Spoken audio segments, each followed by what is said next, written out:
Dialysis का नाम सुनते ही बहुत से मरीज डर जाते हैं। उनके जहन में ये होता है कि पता नहीं डायलिसिस मशीन मेरे साथ क्या करेगी, दर्द होगा या नहीं होगा। लेकिन हकीकत ये है कि जब किसी भी डायलिसिस के मरीज को पहले ये बता दिया जाए कि आपके साथ क्या होने वाला है, तो उसका दर्द आधा हो जाता है।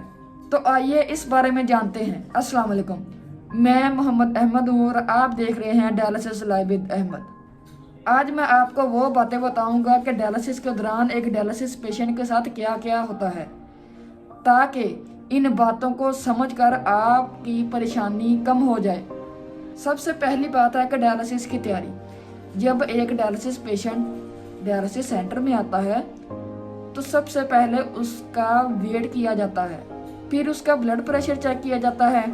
और वेट करने का मकसद होता है कि इसमें फ्लूइड कितना है, हमें कितना अल्ट्रा फिल्ट्रेशन लगाकर इस फ्लूइड को बाहर निकालना है।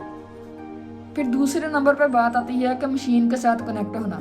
वेट और बीपी चेक करने के बाद एक डायलिसिस पेशेंट को मशीन के साथ अटैच किया जाता है। अब दूसरी बात यह है कि आपको डायलिसिस चेयर पर बिठाया जाता है। अगर तो आपका फिस्टुला है तो आपको 2 नीडल्स लगाई जाएंगी, एक नीडल्स ब्लड लेने के लिए, दूसरी नीडल ब्लड वापस करने के लिए। नीडल लगने के शुरू में आप थोड़ा सा परेशान, डिस्कम्फर्ट हो सकते हैं, क्योंकि वो नीडल ज़रा मोटी होती है जिससे पेन थोड़ी सी ज़्यादा होती है और बहुत से मरीज यहाँ पे परेशान हो जाते हैं। तीसरी चीज़ है ब्लड की क्लीनिंग। अब मैं आपको सबसे अहम चीज़ बताता हूँ कि जब नीडल्स लग जाती हैं उसके बाद मशीन आपके ब्लड को निकालती है।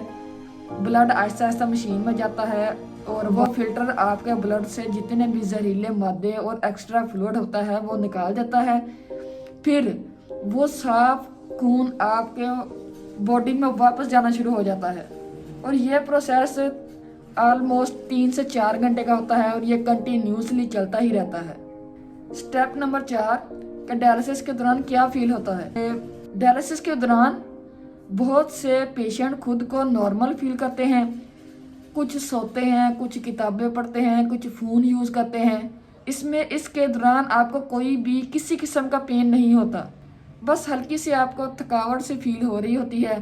लेकिन वहाँ पे स्टाफ हर वक्त अवेलेबल होता है, वो आपको मॉनिटर कर रहा है। किसी किस्म की कोई भी आपको परेशानी हो तो आप उन्हें बताएं, वो आपकी परेशानी को लाजमी हल करेंगे।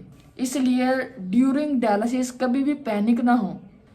जब डायलिसिस सेशन एंड हो जाता है, मशीन रोक दी जाती है, नीडल्स आउट कर दी जाती हैं और आपकी नीडल की जगह पर बैंडेज कर दी जाती है। अब डायलिसिस के बाद सबसे अहम काम कि आपका फिर दोबारा वेट चेक किया जाएगा, आपका बीपी चेक किया जाएगा। वेट चेक करने से ये अंदाज़ा हो जाएगा वो आपने अल्ट्रा फिल्ट्रेशन लगवाया होगा वो ठीक तरीके से निकला है कि नहीं निकला।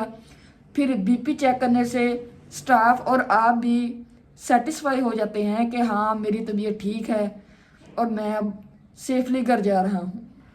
तो दोस्तों, डायलिसिस कोई डरावनी चीज़ नहीं है, ये एक कंट्रोल्ड और सेफ प्रोसेस है जो आपकी लाइफ को महफूज बनाता है। जितना आप डायलिसिस को समझोगे आपकी परेशानियाँ उतनी ही ज़्यादा कम होंगी। अगर आपको वीडियो हेल्पफुल लगे तो लाजमी शेयर करें, दूसरों के साथ भी शेयर करें, ताकि जो लोग परेशान हैं उनकी परेशानियां ख़त्म हों। चैनल को सब्सक्राइब करें। मिलते हैं नेक्स्ट वीडियो में। Follow dialysis live with Ahmad.